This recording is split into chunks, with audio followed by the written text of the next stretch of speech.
cheese day. I am here at the high ground. And yes, I'm a little bit high with cheese and so happy because I love cheese.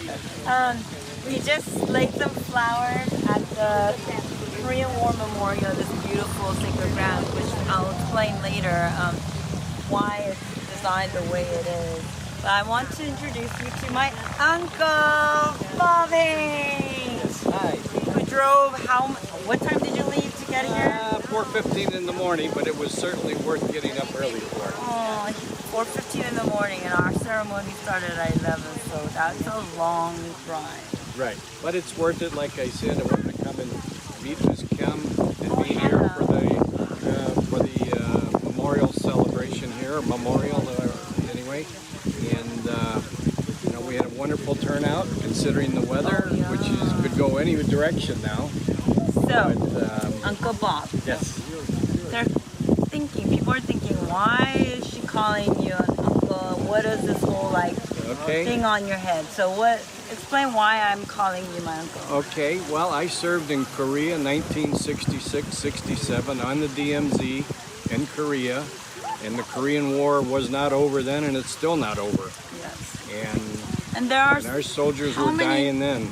How many of you are there? The 2nd Infantry on this head, the Indian Head Division, still continues. Yes, and the 2nd Division has been in Korea since 1965, and they're still there to this today. Yes. And that is why I call him my uncle. The longest forward deployed unit in the United States military ever. Okay. Has been in Korea. And I represent the 2nd Infantry Division Association as a National Secretary Treasurer.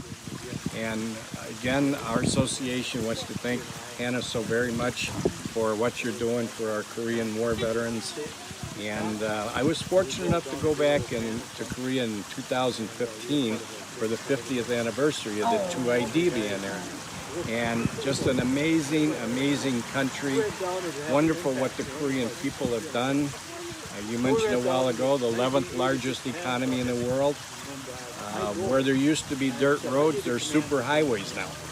Yeah. So just unbelievable what the Korean people have done. Well, I'm excited because later today I'm going to meet 2 more of my aunt and uncle in Clover, Wisconsin. So thank you so much again. Thank you for coming. Appreciate what you do for us. Thank you so much. Okay, now. Bye-bye. I'm going to go. Okay. Bye-bye. So look at this beautiful memorial, but along over there are plaques. Oh, plaques. Nice. Okay, and I would like to introduce you to a daughter and a daughter-in-law of a Korean War veteran. Let's walk over to where your father's plaque is. Sure. And can you introduce your name and just what just introduce yourself and what today means as we walk to find you. Okay. I'm Sheila Rank Nyberg. And like I said, She's very pretty. I'm a daughter of a Korean War veteran and the daughter-in-law of a Korean War veteran. And so when they decided to put a special statues and remembrance area here at the high ground, I made sure that I had both my father, Robert Rank, right there. It says, a time to dream, to plant, to dance. Oh. And my father-in-law is just to the left, Clarence. Glad to serve.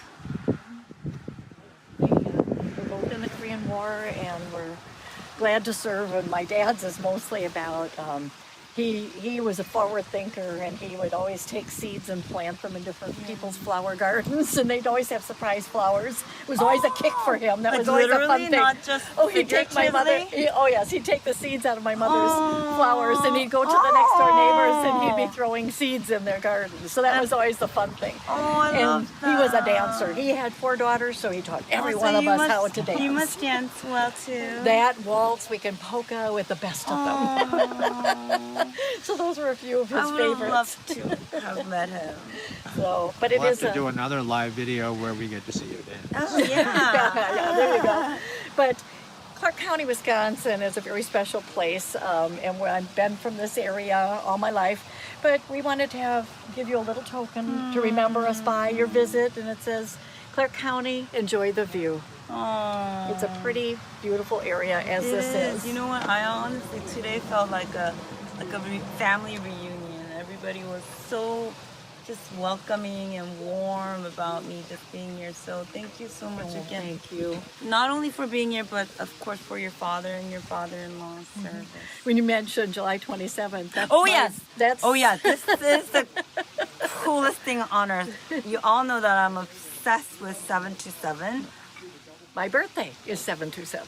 Okay, so this So, is kind of like our fate. it resonates. That's when my the journey will end on July 27th. But I started the journey on my birthday, April 27th. Oh my! I know that's when the very, Peace very Summit cool. started to take place. So I'm hoping for successful outcome of the peace. It would be talks. a wonderful opportunity to come to an end of finding all of our loved ones, so we can put some conclusion to the whole. Yeah. Thank you very much. so much. Oh, thank you for Okay. your visit. It meant so much to so many, and by accident myself too. You know, I mean, what a wonderful place to be. Oh, thank you. Thank you. Okay, now we are going to go this way. John! Yay! He is the executive director. Actually, before we speak to John, I found Mary. Let's begin what I want to give you. Or not, we will go to John first. So while Mary is getting something from the car, Executive Director John really pulled off a wonderful gathering today. Oh my goodness, I'm still warm. Yeah. I talked to all of them, and they felt it was very, very personal, and that's what's really important. It's a little bit chilly today, but today I'm feeling warm. But please, can you explain the significance of this beautiful memorial here? This is our Korean War tribute. We can show them, yeah. And it is in the center of the circle is the yin and the yang Okay. for good and bad and beginning and end. Around the outside here is the entire timeline from where it began to when the armistice was signed in 1953. So the timeline is here. Yep, it starts here. There's an open space here because it signifies the fact that it was unfinished. Oh, well, can you say that again? The open space right here on the Yes. circle signifies the fact that the war is unfinished. Oh, Yeah. We had it unpainted, but I didn't like the look of the unpaint, so we painted it, and but it signifies the fact that the war is unfinished. and that's the point that I've been trying to make. That if the pain still lingers, Yep. because the war still hasn't ended, Yeah. and that's why we need peace. Yes, it is. Oh my goodness. So we have the rice paddies that represent the rice paddies with these stones, and this is like many of the parks and memorials that you see. This is how we pay for it, obviously. So we have the peninsula that is up here, the Korean Peninsula. This first statue represents the extreme heat that they had to deal with. The amazing thing is that in Wisconsin, we are on about the same parallel as Korea. Oh. So we have the extreme cold that we have Is to it deal with. 38? Yes, very close to that same parallel. So the extreme heat that they dealt with in South Korea or during the conflict, and up you'll see the other picture here, and dressed in the cold and the scarf, and she represents the Chosin Reservoir and the extreme cold that they had to deal with. And then in the middle is the two soldiers taking care of each other and supporting each other, and that's what we do as veterans. It's our job to support each other. So, and that's what it is. Yeah, it's just so beautiful. I wish people can see this. And I love the fact that as you kind of drive along the highway, you look, people can kind of see this Yep. and wonder, hey, what is that? And I hope They do, and many people that we are really known as the unspoken treasure in Wisconsin is many people have driven by this road. This is a very well-known road here in the state of Wisconsin. And everybody's like, I've never been there. I've driven by it, but I've never really stopped. But you want to talk about the high ground a little bit? Okay. So is that okay? Sure. So the high ground is a 170-acre park. Started in 1988, so this is our 30th anniversary. We have memorials dedicated to World War I, Korea, World War II, Vietnam, and Persian Gulf. We also have a nurse dedication, a WASP dedication, a Fountain of Tears, and we just have this one, the military working dog, which is being dedicated tomorrow, Saturday. So what happened was, honestly, I didn't know about it. I was going to go to Boulder, Wisconsin, and my aunts and uncles in Cody, Wyoming said, oh my God, if you go to Wisconsin, you have to go to the high ground. And what is the high ground? You have to go. And so they called you, and then so I looked at it online. And I said, oh my God, I have to come. And so I'm so glad that I was able to come. Yeah. So thank you Thank so you much. so I much know for being there's a here. lot to see, but I will try to Walk around. stick around as much as possible. Yeah. We just had, oh, and I think we found Mary. Yay! So, thank you very much. Thank you so much. It's a pleasure. Maybe we'll see you back again someday. Okay? Thanks, Dave. So I have a very special person that I would like to introduce you. Her name is Mary Ingham, and her father is a Medal of Honor recipient, and I'm honored that she came today to I guess join me in honoring her father. So thank you so much for just being here and show us his plaque. Where is his plaque? This is his tribute stone. Oh, I love that because it has his picture. Right, exactly. My father entered the military in 1948 with the idea that he was going to be a mechanic, and of course that changed. And he, of course, became infantry. And in it was February of 1951, my father was severely wounded near Maltari, Korea. And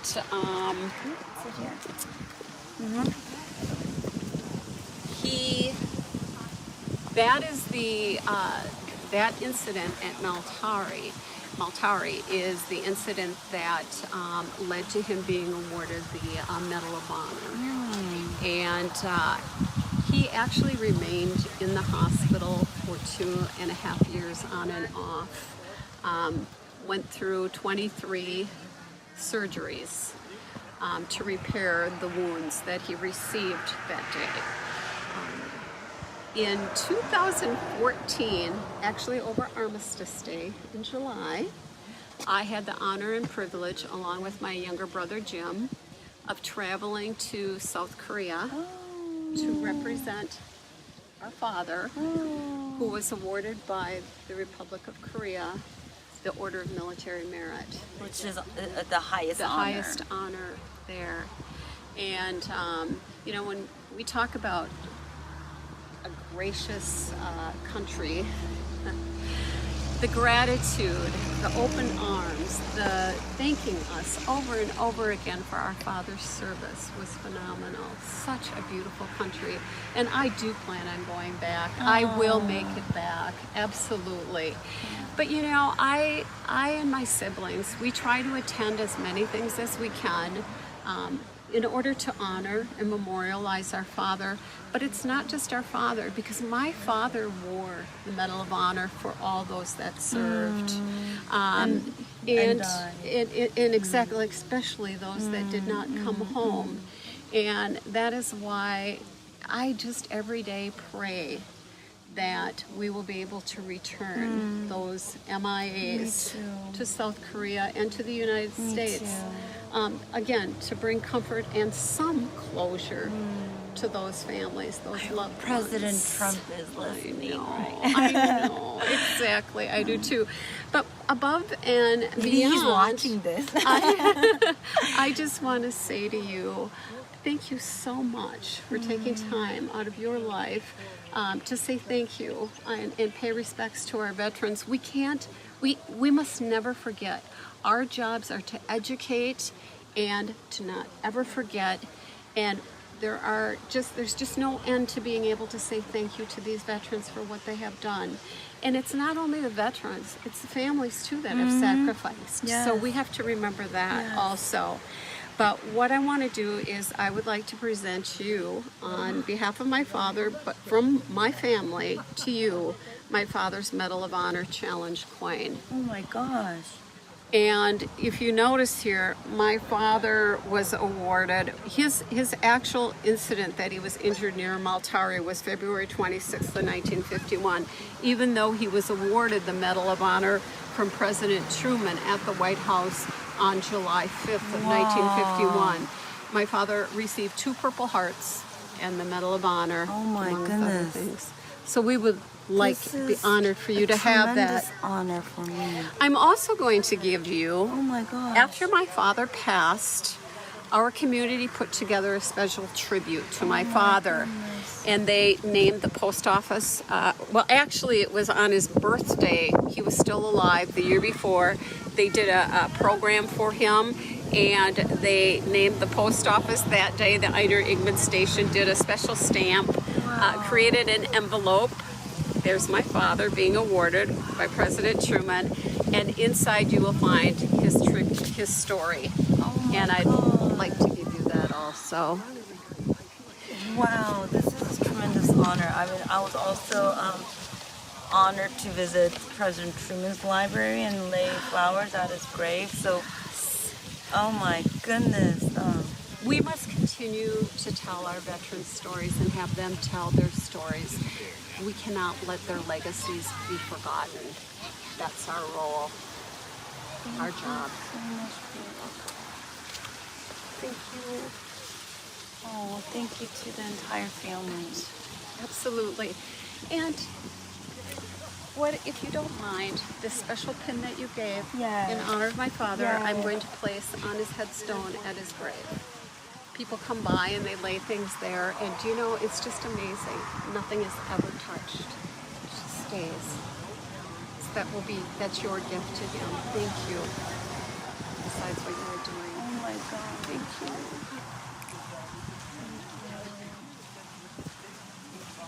Okay. And I need, can I get a picture of you two by my father's? Sure. First I'll do yours, and then I'll do the two of you together. Okay, we'll do a picture. I'll be right there. But I do want to introduce you really quickly to the veterans. Say hello really quickly, and then I'll take a picture with Mary because the veterans here, we just did our ceremony, and look, we're doing a little picnic here. And I think they'd be very delighted if I came over and said for them to introduce like quickly, but And hold on. the lunch was provided Oh, by I know, the the High American Ground. Legion, and the High Ground, the wonderful folks, John and others who hosted this, were the ones who are paying for the lunch for all the Exactly. veterans and everyone who counted. Yes. So I just wanted to bring the camera here so that I could show off my grandpa's. So can you all just like wave? Woo-hoo. You have to have seen the look on, where's Grandpa?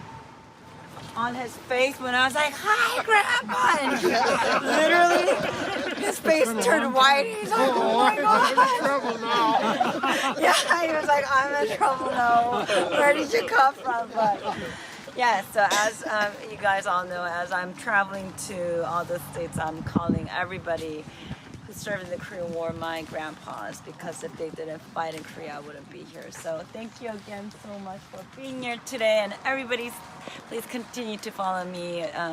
50 state, 70 city, 90-day journey across America. This was state number 22. Yay!